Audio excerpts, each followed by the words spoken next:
Study IQ IAS, आपका selection हमारा mission.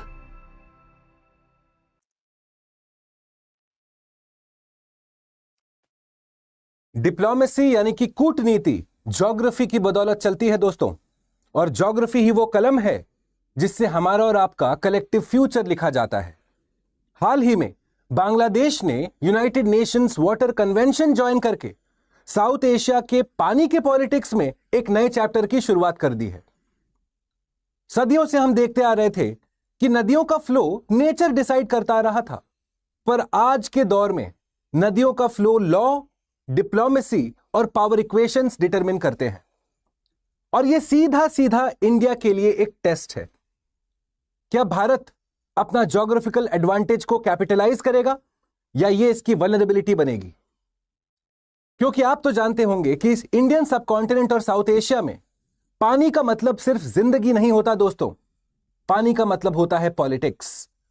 और इसी को अनरैवल करने के लिए स्टडी IQ की तरफ से मैं प्रस्तुत हूं। मेरा नाम है भुवन झा। सबसे पहले नजर डालते हैं न्यूज की तरफ। बांग्लादेश बनता है पहला साउथ एशियन कंट्री जो ज्वाइन करता है यूनाइटेड नेशंस वाटर कन्वेंशन। क्या है यूनाइटेड नेशंस वाटर कन्वेंशन? यह एक मल्टीलैटरल ट्रीटी है जिसका पूरा नाम है convention on the protection and use of transboundary water courses and international lakes. Transboundary यानी कि एक देश से दूसरे देश जाने वाली नदी या उस तरीके के जो वाटर बॉडीज हैं उनके रेगुलेशन के लिए यह यूनाइटेड नेशंस वाटर कन्वेंशन नामक ट्रीटी डिजाइन किया गया था, और बांग्लादेश बनता है पहला साउथ एशियन कंट्री इसको ज्वाइन करने वाला। आगे बढ़े और देखें इसका पर्पस क्या है। यह प्रमोट करना चाहता है कोऑपरेशन, इंफॉर्मेशन शेयरिंग, ताकि आप फेयर और इक्विटेबल यूज कर सको नदियों के पानी का। यूजुअली ये यूनाइटेड नेशंस वाटर कन्वेंशन जब इसकी उत्पत्ति हुई थी, जेनेसिस हुआ था, तो इसका फोकस एरिया था सिर्फ यूरोपियन और सेंट्रल एशियन, पर अब वैश्विक स्तर पे इसके मेंबरशिप्स ओपन हो गए हैं। और आप देखेंगे इसके की फीचर्स क्या हैं। ऑब्लिगेशन टू नोटिफाई या कंसल्ट, एक देश दूसरे देश को इंफॉर्मेशन देगा, साथ में इंफॉर्मेशन शेयरिंग होगी, और प्रिवेंटिंग सिग्निफिकेंट हार्म, यानी कि आप ऐसा कोई स्टेप नहीं लेंगे जिससे आपका डाउनस्ट्रीम स्टेट को कोई नुकसान पहुंचे। अब इस मौके पे आपको समझने की आवश्यकता है ये डाउनस्ट्रीम और अपस्ट्रीम है क्या। तो दोस्तों ऐसा समझिए कि अगर ये कोई नदी है जहां से इसका सोर्स हो रहा है, और ये मान लीजिए कहीं पे जाके ये डिपॉजिट हो रहा है, ये इसका माउथ है, तो हम देखेंगे जो कंट्री सोर्स के पास में है उसको हम कहते हैं अपस्ट्रीम स्टेट, और जो कंट्री इसके माउथ के पास में है उसको कहते हैं downstream state. For example Ganga नदी गौमुख से निकलता है और उसके बाद भारत के इतने सारे स्टेट्स को क्रॉस करके बे ऑफ बंगाल में जाके डिपॉजिट होता है बांग्लादेश के रास्ते। तो इंडिया बना अपस्ट्रीम स्टेट, बांग्लादेश बना डाउनस्ट्रीम स्टेट। तो आप देखते हैं कि यहां पे अपस्ट्रीम और डाउनस्ट्रीम स्टेट के बीच में ये सारे प्रावधान, इंफॉर्मेशन शेयरिंग हो, हार्म ना हो, ताकि आप म्यूचुअल कोऑपरेशन और कोऑर्डिनेशन के साथ काम कर सकें, उसके लिए डिजाइन किया गया है यूनाइटेड नेशंस वाटर कन्वेंशन। अगर हम बांग्लादेश के बारे में बात करें तो जो ये डाउनस्ट्रीम स्टेट है, क्योंकि हमारे जितनी भी नदियां हैं वो जाके यहीं से तो डिपॉजिट हो रही हैं बांग्लादेश के रास्ते, यहीं पे तो जाके बे ऑफ बंगाल में पानी छोड़ रहे हैं। तो आप देखते हैं कि एक तरीके से बांग्लादेश का सीधा सीधा डिपेंडेंस है भारत के ऊपर। क्या आप जानते हैं बांग्लादेश से 57 ट्रांस बाउंड्री रिवर्स क्रॉस करते हैं, और उनमें से 53 आउट ऑफ 57 रिवर्स इंडिया से आते हैं, 4 म्यांमार से आते हैं। और इन 53 रिवर्स में 5 नाम आपको पता होना चाहिए जो इंपॉर्टेंट है। पहला गंगा नदी, दूसरा तीस्ता नदी जो निकलता है सिलीगुड़ी के पास से, तीसरा ब्रह्मपुत्र नदी, चौथा बराक नदी जो शुरू होता है मणिपुर से फिर घुसता है बांग्लादेश के अंदर। वहीं पे तिपाईमुख डैम का नाम आपने सुना होगा, उसको लेके भी डिस्प्यूट है। और पांचवा है फेनी नदी जो त्रिपुरा से होते हुए बांग्लादेश में घुसती है। तो ये जो 5 नदियां हैं, गंगा, तीस्ता, ब्रह्मपुत्र, बराक और फेनी, ये पांचों का जो डिस्प्यूट है या जो भी वाद विवाद है इंडिया और बांग्लादेश के बीच में, इन पे सीधा सीधा असर पड़ेगा यूनाइटेड नेशंस वाटर कन्वेंशन जब बांग्लादेश ने ज्वाइन कर लिया है, और वो अब हम समझेंगे कैसे। थोड़ा आगे बढ़ते हुए देखते हैं ये मेंबरशिप बांग्लादेश के लिए क्यों इंपॉर्टेंट है दोस्तों। सबसे पहला, ये एक हाईली वाटर वल्नरेबल कंट्री है। अगर आप बांग्लादेश के टोपोग्राफी को देखेंगे इसके मैप को आप देखेंगे तो आप जानते हैं इसका एवरेज एलिवेशन यानी कि सी लेवल से कितना ऊपर है, ये तो ज्यादा नहीं है। इनफैक्ट ये कहा जाता है कि रफली 1 to 2 मीटर्स ओनली, यानी कि ऑलमोस्ट सी लेवल पे है। इसीलिए तो कहा जाता है कि जब सी लेवल राइज होगा बांग्लादेश जैसे कोस्टल स्टेट्स सबसे पहले डूबने की क्रिया में वल्नरेबल होंगे। खैर, क्योंकि इसका एलिवेशन लो है तो यहां पे आप देखते हैं कि नदियों का फ्लो स्लो रहता है, जिसके चलते ज्यादा बड़े डैम्स आप नहीं बना सकते। साथ में बांग्लादेश में प्रॉब्लम क्या है कि आपके कुछ ड्रॉट प्रोन एरियाज भी हैं जहां सूखा पड़ता है, कुछ फ्लड प्रोन एरियाज भी हैं जहां हर साल बाढ़ आता है। और आप देखते हैं कि बांग्लादेश इन्हीं नदियों के आसपास अपना पूरा कंट्री ग्रो किया है। 70% of the population of Bangladesh रहता है गंगा नदी के आसपास के इलाकों में। आप सोचिए कितना ज्यादा हैवी डिपेंडेंस है नदियों के ऊपर। और इसीलिए क्योंकि एक वाटर वल्नरेबल स्टेट कंट्री है जहां पे फ्लड हो रहे हैं, ड्रॉट हो रहे हैं, सैलिनिटी इंट्रूजन हो रहा है, ओशन का पानी अंदर की साइड आ रहा है, आज समझेंगे कैसे। उसके चलते बांग्लादेश को जरूरत है एक फेयर और प्रॉपर मैकेनिज्म की। दूसरा, ये आज क्यों किया जा रहा है, ये टाइमिंग काफी क्रिटिकल है दोस्तों। आगे इस डिस्कशन में हम समझेंगे कि 1996 में गंगा वाटर ट्रीटी जो फरक्का बराज को लेके, पश्चिम बंगाल में है फरक्का बराज, उसको लेके डिजाइन किया गया था। उसका अवधि था बस 30 साल। वो ड्यू फॉर रीनेगोशिएशन है अगले साल। और आज जब बांग्लादेश एक United Nations water convention join करता है, क्या लगता है आपको जब ये नेगोशिएशंस होंगे अगले साल, क्या उसका प्रभाव इन नेगोशिएशंस पे पड़ेगा? तीसरा, आप देखेंगे अपस्ट्रीम प्रेशर, क्योंकि भारत जो अपने हक का पानी अपने डैम अनुसार रोक सकता है, उसको डाइवर्ट कर सकता है, चाहे इरिगेशन के लिए हो, चाहे पावर जनरेशन के लिए हो। पर क्योंकि बांग्लादेश का हेवी डिपेंडेंस है इन नदियों के ऊपर, तो उनके ऊपर प्रेशर आता है। इसीलिए आप देखेंगे large dams hydro power project, चाहे वो मेदोग काउंटी प्रोजेक्ट हो चाइना का जो ब्रह्मपुत्र पे हो रहा है, या हमारे फरक्का बराज जैसे छोटे छोटे इंस्टॉलेशंस हो, end of the day Bangladesh जो डाउनस्ट्रीम स्टेट है उसको मिलता है ज्यादा प्रेशर, उसको मिलता है लैक ऑफ वाटर, और जिसके चलते उनके लिए ये यूनाइटेड नेशंस वाटर कन्वेंशन काफी इंपॉर्टेंट है। आगे बढ़े और समझते हैं कि क्या अब भारत को इस बात का टेंशन लेना चाहिए? ऑफ कोर्स नॉट, क्योंकि भारत एक डेवलप्ड इकोनॉमी है, एक रेस्पॉन्सिबल कंट्री है, और in any water negotiation Bharat का पलड़ा हमेशा भारी रहेगा क्योंकि हम अपस्ट्रीम स्टेट हैं। पर कुछ फैक्टर्स पे नजर डालते हैं दोस्तों। सबसे पहला, India has traditionally preferred bilateral water sharing. Bilateral यानी कि द्विपक्षीय, चाहे हमारा गंगा वाटर शेयरिंग अग्रीमेंट हो 1996 वाला जो सीधा इंडिया और बांग्लादेश के बीच में था, या फिर तीस्ता वाटर शेयरिंग डिस्प्यूट जिसमें भी सीधा इंडिया और बांग्लादेश आपस में बातचीत कर रहे हैं। अब शायद वो पॉसिबल ना हो क्योंकि अब बांग्लादेश इन्फोर्स करना चाहेगा मल्टीलैटरल रूल्स बेस्ड फ्रेमवर्क, यानी कि कुछ कॉमन रूल्स जो ग्लोबली आप अप्लाई कर सकते हैं। एक तरीके से समझिए कि ये जो द्विपक्षीय वार्ता थी अब बन गया है एक सामूहिक वार्ता, जहां पे आप ग्लोबल लेवल पे इस प्रॉब्लम्स को, चाहे जो भी वाटर शेयरिंग अग्रीमेंट्स या डिस्प्यूट्स हैं, उसको आप चर्चा करेंगे। तो शायद बायलैटरल अग्रीमेंट्स या बायलैटरल इंगेजमेंट शायद पॉसिबल ना हो। आगे बढ़े देखें, इंडिया में face increase pressure in its negotiating power, of course, क्योंकि बांग्लादेश के साथ अब यूनाइटेड नेशंस का भी पलड़ा है, उसका पलड़ा थोड़ा सा भारी होगा। So India will have to tread carefully. And lastly, India might worry about setting a precedent, क्योंकि ना सिर्फ बांग्लादेश के साथ, नेपाल के साथ, भूटान के साथ, म्यांमार के साथ हमारे रिवर्स फ्लो कर रहे हैं, ट्रांस बाउंड्री रिवर्स फ्लो कर रहे हैं। क्या होता है अगर ये सारे कंट्रीज जाके United Nations water convention join कर लेंगे? क्या भारत का नेगोशिएटिंग पावर थोड़ा इफेक्ट होगा? मुझे नीचे कमेंट बॉक्स में जरूर बताइएगा।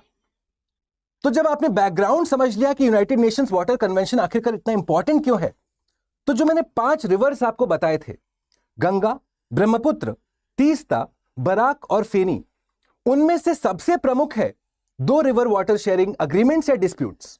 सबसे पहला है गंगा वाटर ट्रीटी 1996 में। बांग्लादेश की तत्कालीन प्रधानमंत्री शेख हसीना, भारत के तत्कालीन प्रधानमंत्री एचडी देवेगौड़ा साहब, ये दोनों ने आपस में मिलकर 1996 में गंगा वाटर ट्रीटी का जेनेसिस किया, उसको साइन किया, जिसके अंदर फरक्का बराज के वाटर शेयरिंग डिस्प्यूट्स को हमने एड्रेस किया। और मोर इंपॉर्टेंटली, इस गंगा वाटर ट्रीटी का लाइफ टाइम रखा गया 30 इयर्स ओनली, यानी कि जो चीज 1996 में साइन हुई थी अब वो लैप्स करेगा 2026 में। और इसीलिए यूनाइटेड नेशंस वाटर कन्वेंशन में बांग्लादेश का जाना उनका नेगोशिएटिंग पावर ऑफ कोर्स बढ़ाता है। अगर हम गंगा वाटर शेयरिंग डिस्प्यूट या ट्रीटी के कुछ प्रावधान के बारे में हम लोग समझें तो यहां पे सीधा सीधा इंटरप्रिटेशन है कि नदी में कितना क्यूसेक पानी है, कितना अमाउंट ऑफ पानी क्रॉस कर रहा है। For example, this treaty is for January 1 to May 31, यानी कि इसको हम कहते हैं लीन सीजन, जब नदी में पानी होता है कम। जब मॉनसून का सीजन है, नदी में पानी ऑलरेडी है, तब तो कोई प्रॉब्लम है ही नहीं, जितना पानी चाहिए ले लीजिए। पर प्रॉब्लम कब है? जब मॉनसून नहीं है, जब बारिश कम है, तो उसको हम कहते हैं लीन सीजन, जनवरी 1 टू मई 31। उसमें आप देखिए कि अगर आपका फ्लो ऑफ वाटर 70,000 क्यूसेक से कम है तो फिर आप 50-50 शेयर करेंगे। पर एक मिनिमम गारंटी हम दे रहे हैं बांग्लादेश को, क्योंकि वो एक डाउनस्ट्रीम स्टेट है। अगर आपका फ्लो ऑफ पानी 70,000 से 75,000 क्यूसेक के बीच में है तो आप देखिए बांग्लादेश को मिलता है 35,000 क्यूसेक, बाकी बचा खुचा भारत को। और अगर 75,000 क्यूसेक से ज्यादा है तो 40,000 भारत को, बैलेंस बांग्लादेश को। यानी कि एक तरीके से हमने मिनिमम गारंटी दी है बांग्लादेश को when it comes to the Ganga water treaty. पर इसके कुछ प्रॉब्लम्स भी बांग्लादेश को फेस करना पड़ रहा है। क्या आप जानते हैं? और आप खुद हमको बताएं थोड़ा कमेंट बॉक्स पे। अगर ये पर्टिकुलर एक नदी है और यहां पे हमारा ओशन है, मान लीजिए ये ओशन है, ये रहा नदी का पानी, ये रहा ओशन का फ्लो। जानते हैं दोस्तों, नदी का पानी और ओशन का फ्लो जहां पे भी ये मिल रहा होता है वहां पे एक इक्विलिब्रियम, एक स्टेबिलिटी अचीव कर लेता है, जिसको हम कहते हैं हाइड्रोस्टैटिक इक्विलिब्रियम। अब जब भारत फरक्का बराज बनाएगा तो क्या ये नदी का पानी घटेगा? जरूर। Volume of water will decrease, जिसके चलते अब ये ओशन का पानी नदी के चैनल के थ्रू घुसा, ओशन का खारा पानी फ्लडिंग करेगा बांग्लादेश के कोस्टल एरियाज में, और ये बांग्लादेश में देखने को मिल रहा है, और इसी को हम कहते हैं सैलिनिटी इंट्रूजन। अब क्योंकि ओशन का खारा पानी आया है तो ना सिर्फ वहां का एग्रीकल्चर प्रभावित होगा। सोचिए, खारा पानी आया, पानी तो इवेपोरेट होके चला गया, पीछे छोड़ गया सॉल्ट, क्या उस पर एग्रीकल्चर होगा? जी नहीं। वही ओशन का खारा पानी हमारा ग्राउंड वाटर को खराब कर देगा, वो पानी आप पी नहीं सकेंगे, it will no more remain portable water. तो ये प्रॉब्लम्स बांग्लादेश फेस कर रहा था due to the Farakka water sharing agreement. और इसीलिए काफी सारे एक्सपर्ट्स का भी यह मानना है कि आने वाले दिनों में जब भारत इस रीनेगोशिएटिंग टेबल पे घुसेगा, बांग्लादेश इन पॉइंट्स को रेज करेगा और उसके पास ज्यादा लेजिटिमेसी होगी, क्योंकि उसके पास यूनाइटेड नेशंस वाटर कन्वेंशन का बैकिंग है। तो दिस इज द इंटरप्रिटेशन। ये रहा हमारा फरक्का बराज, जो बेसिकली हमने बनाया था क्योंकि कलकत्ता के पोर्ट को हमको सेडिमेंट से फ्री रखना था। नदियों में सारा सेडिमेंट्स आ रहा है, हिमालय से सारे पत्थर टूटते हुए छोटे छोटे कण में तब्दील हो रहे हैं, उन्हीं को हम कहते हैं सेडिमेंट्स। पर जितना ज्यादा सेडिमेंट्स उतना लो एफिशिएंसी कलकत्ता के पोर्ट का, और इसीलिए ये फरक्का बराज पानी के डाइवर्जन को बनाया गया था। पर जिसके चलते आप देखते हैं कि इसका जो एक आर्म बांग्लादेश में घुसता है, वहां पे पानी का फ्लो कम होने के चलते बांग्लादेश के काफी दुख हैं, काफी इश्यूज हैं, और उस बात पे ये बात भी करना चाहते हैं जब हम लोग अगले साल रीनेगोशिएटिंग टेबल पे घुसेंगे। तो ये तो रहा Ganga water treaty. What about the Teesta water sharing dispute? Normally किसी भी डिस्प्यूट में दो पार्टीज होते हैं, तीस्ता वाटर शेयरिंग में तीन पार्टीज हैं। पहला भारत की सरकार, यूनियन गवर्नमेंट, दूसरा पश्चिम बंगाल का राज्य सरकार, और तीसरा द गवर्नमेंट ऑफ बांग्लादेश। और आप देखते हैं कि तीस्ता जो नदी है हमारा जेमू ग्लेशियर से शुरू होता है, सिक्किम हिमालयाज से, it starts from the Sikkim Himalayas. उसके बाद आप देखेंगे ये सिलीगुड़ी के पास से गुजरता है, इसी के ऊपर है Coronation Bridge, and then it enters into Bangladesh. अब तीस्ता नदी पे भारत ने काफी सारे हाइडल प्रोजेक्ट्स बनाए हैं, चाहे वो कागझोड़ा हो, चाहे वो मल्ली प्रोजेक्ट हो, काफी सारे प्रोजेक्ट्स बनाए गए हैं जिसके चलते नदी का फ्लो बाधित हो रहा है। पर तीस्ता वाटर शेयरिंग डिस्प्यूट के अंदर भी कुछ फॉर्मूला हमने डिसाइड किया है दोस्तों। फॉर्मूला के अनुसार भारत को मिलेगा 42.5% ऑफ पानी। याद रखिएगा, भारत इसमें अपस्ट्रीम स्टेट है, we are the upstream state, Bangladesh is the downstream state. Bharat को मिल रहा है 42.5% पानी, बांग्लादेश को हम दे रहे हैं 37.5% पानी, और बाकी 20% पानी को एनवायरमेंटल फ्लो, यानी कि उसको जाने दिया जाए, let it drain out into the Bay of Bengal.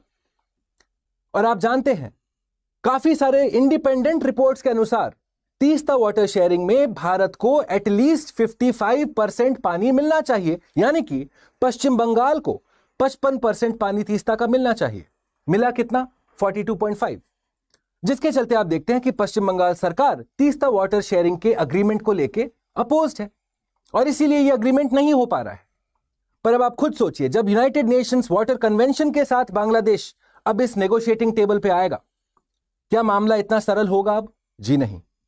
और इसीलिए भारत के लिए प्रॉब्लम्स जरूर खड़े होंगे। पर जैसा मैंने कहा, we are a responsible country. India is a responsible nuclear power. उसको पता है किस जगह पे साम दाम दंड भेद लगाना है। तो आखिरकार हमारे प्रोज और कॉन्स क्या हैं इसमें? सबसे पहला रिस्क देखते हैं, लॉस ऑफ यूनिलैटरल लेवरेज। ये जो बायलैटरल द्विपक्षीय वार्ता होती, उसमें हमारा अपना प्रेशर पॉइंट्स होता, अब शायद हम वो अप्लाई ना कर पाए। दूसरा, possible demand for more water या ग्रेटर ट्रांसपेरेंसी, स्पेशली जब हम बात कर रहे हैं तीस्ता वाटर शेयरिंग डिस्प्यूट की। पर हमारे कुछ कॉन्स भी हैं, जैसे कहते हैं ना, आपदा में अवसर। This could be an opportunity for India to negotiate from a position of strength, बशर्ते हम इस मल्टीलैटरल रूल्स बेस्ड फ्रेमवर्क को अपनाएं, ना कि इसको नकारें। इसीलिए आप देखेंगे, if India adapts and engages multilaterally, it can shape a new framework and lead regional cooperation. Indian subcontinent में भारत को वर्चस्व दिखाने का एक परफेक्ट मौका मिला है, हमको इसको खोना नहीं चाहिए। इवेंचुअली आप देखेंगे सजेशन क्या है, India should reform its approach by embracing basin wide cooperation. Let it not be just India Bangladesh, let us have India, Bangladesh, Bhutan, China सब साथ में आए। अगर इतना ही इंपॉर्टेंट है ट्रांस बाउंड्री वाटर कोऑपरेशन, सारे पार्टीज को साथ में उस मीटिंग को अटेंड करना पड़ेगा। ऐसा नहीं हो सकता कि चाइना अपना डैम्स बनाते रहे और भारत के ऊपर ये मॉरल रिस्पॉन्सिबिलिटी डाली जाए कि आप बांग्लादेश का वाटर सिक्योरिटी इंश्योर करिएगा। ये सिर्फ हमारे चाहने से नहीं होगा। विच इज वाई दोस्तों, what is recommended for India? सबसे पहला, proactively engage with the UN convention. दूसरा, डेटा शेयरिंग, चाहे वो बांग्लादेश हो, चाहे वो भूटान हो, चाहे वो नेपाल हो, चाहे वो चाइना हो, लेट अस इंगेज क्लोजर।